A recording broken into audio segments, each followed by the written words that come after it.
السلام علیکم ورحمۃ اللہ وبرکاتہ۔ میرے چینل کو سبسکرائب اور ویڈیو کو لائک کر دیں۔ اعوذ باللہ من الشیطان الرجیم، بسم اللہ الرحمن الرحیم۔ وَقُلْنَا يَا آدَمُ اسْكُنْ أَنْتَ وَزَوْجُكَ الْجَنَّةَ وَكُلَا مِنْهَا رَغَدًا حَيْثُ شِئْتُمَا وَلَا تَقْرَبَا هَٰذِهِ الشَّجَرَةَ فَتَكُونَا مِنَ الظَّالِمِينَ۔ اور ہم نے فرمایا، اے آدم، تم اور تمہاری بیوی جنت میں رہو اور بغیر روک ٹوک کے جہاں تمہارا جی چاہے کھاؤ، البتہ اس درخت کے قریب نہ جانا ورنہ حد سے بڑھنے والوں میں شامل ہو جاؤ گے۔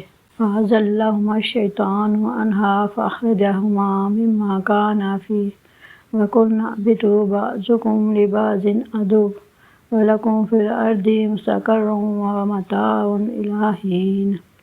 تو شیطان نے ان دونوں کو جنت سے لغزش دی، پس انہیں وہاں سے نکلوا دیا جہاں وہ رہتے تھے، اور ہم نے فرمایا، تم نیچے اتر جاؤ، تم ایک دوسرے کے دشمن بنو گے اور تمہارے لیے خاص مدت تک زمین میں ٹھکانہ اور زندگی گزارنے کا سامان ہے۔